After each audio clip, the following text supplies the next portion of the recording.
It all started when I moved into what I thought was my dream home, a quiet suburban neighborhood, tree-lined streets, manicured lawns, and friendly neighbors who waved as I drove by. But beneath that perfect picture, something far darker was waiting. My family and I had just settled in. We were happy. The house wasn't huge, but it was ours. Every night, I'd sit on the porch, listening to crickets, and thinking to myself, this is the life I always wanted. Then, one morning, I got a letter. The envelope was plain, no return address. Inside, a notice from the Homeowners Association.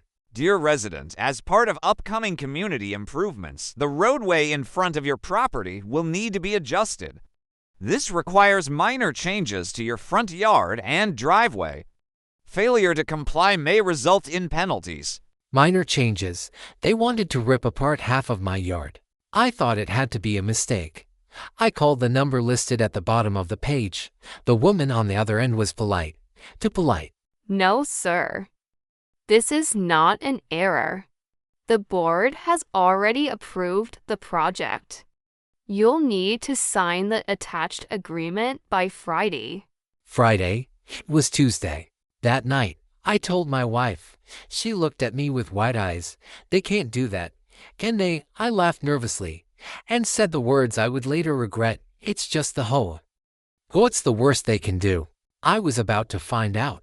Over the next week, letters started arriving daily. First, polite reminders, then warnings, and then threats of fines. Non-compliance may result in fees of up to $500 per day. $500 per day. I decided to attend the next HOA board meeting. It was held in a small, windowless community center. The fluorescent lights buzzed overhead. Everyone was seated in perfect rows. But when I walked in, all eyes turned toward me. And I realized, this wasn't just about a road, it was about power. They said the demolition was already scheduled, the papers were signed, and the construction crew was ready. I laughed, not because it was funny, but because I realized just how insane this HOA really was. They wanted to tear down my home, my family's home, a house we built, brick by brick. All for what? A shortcut. A road that didn't even exist yet. I told them, you can't just take someone's property like this. But the whole president smiled. That fake smile. The kind that hides a knife behind the back. He said, we've already spoken to the county. He said, the road will be approved. He said, your house is in the way. That night, I didn't sleep. I sat in the living room, lights off, watching the street. Watching the shadows of their cars slowly passing by. I knew this wasn't going to be a simple fight. This wasn't about trash bins, or fences, or lawn height. This was word. The next morning, I started digging. Public records, county meetings, building permits. And guess what? There was nothing. No approval, no signatures, not even a draft plan. For that road. The HOA had lied, straight to my face. And worse, they were trying to bluff me into giving up. But they didn't know me. They didn't know my family. And they didn't know just how far I was willing to go. It started with a letter, a plain white envelope, no logo, no warning. Inside, the notice from the HOA, your property has been selected for removal. Removal. That word hit me like a brick. I read it twice, 3 times, and then I laughed. Because surely, it had to be a mistake. But it wasn't. The letter said the HOA had voted. They wanted my house gone, completely gone. And why? Because they wanted to extend the road. A road that didn't exist yet. I remember my wife's face when I showed her. She went pale. She whispered, they can't do this. But deep down, I wasn't so sure. I walked into the whole meeting that night. Dozens of neighbors sat in folding chairs. Whispers filled the room. The president stood at the front, smiling, confident, too confident. When I demanded answers, the room went silent. He said, the board has decided. He said, the road is necessary for the community. He said, you should cooperate, as if I had a choice. I told them they were insane, that no one could just erase someone's home.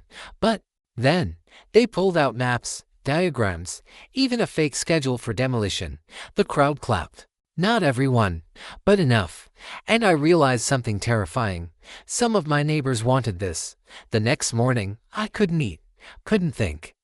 I sat at the table with a cup of coffee, cold and in touch. Finally, I opened my laptop, started searching, county records, city permits, zoning laws, and what I found shocked me. There was no record of any road, no approval, nothing. It was all a lie, a massive bluff. The HOA had no authority. But why lie? Why risk everything? Unless there was money involved. I dug deeper, and then I saw it. Buried in the documents, a land development contract, signed not by the county, not by the state, but by a private construction company. And guess who their community contact was? The HOA president himself. The next week was hell. Letters, calls, knocks on the door late at night. They said I was standing in the way of progress. They said my property value would drop to zero. They said I'd regret fighting. One night, someone left trash on my lawn. Not just a bag. Rotting food. Broken glass. Another morning, my mailbox was ripped out of the ground. Smashed to pieces. It was intimidation. Clear as day. And it was working. But instead of breaking me, it made me angrier. If they wanted war, I'd give them one. I wasn't alone.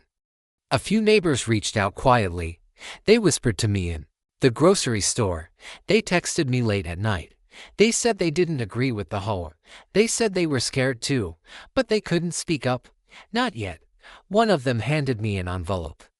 Inside were copies of emails, leaked emails, between the HOA president and the construction company. They were planning to sell community land for millions. And to do that, my house had to go. I finally had proof. I hired a lawyer, not a cheap one, the best I could find. When we filed the lawsuit, the HOA panicked. They tried to delay. They tried to deny. But the evidence was too strong. In court, the president looked calm, but his hands shook when he spoke. He claimed it was all legal. He claimed I was exaggerating. But then, we dropped the bomb. The emails, the contracts, the money trail. The courtroom went silent. The judge leaned forward. And for the first time, I saw fear in his eyes. The HOA crumbled. Neighbors turned on each other. Accusations flew. Resignations piled up. The president disappeared for weeks. Rumors said he skipped town. Others said he was hiding in his own house. The construction company pulled out. No road, no deal, no demolition. My house was safe, for now, but the scars remained. The late-night knocks, the threats, the betrayal of people I once trusted. Months later, the HOA dissolved. Completely gone. The neighborhood was free, but I still drive past that empty lot where the road was supposed to go. Sometimes I imagine it, cars speeding through, my home reduced to rubble, and I wonder if I hadn't fought back. If I hadn't dug for the truth, would any of us still have homes? Today, this wasn't just about me. It was about power, control, and what happens when people abuse it. So the next time you hear about an HOA fight, remember my story, because sometimes the battle isn't about fences or lawns. Sometimes it's about survival. Like the video, subscribe to HOA Stories Hub, and join me for more HOA nightmares and satisfying revenge stories.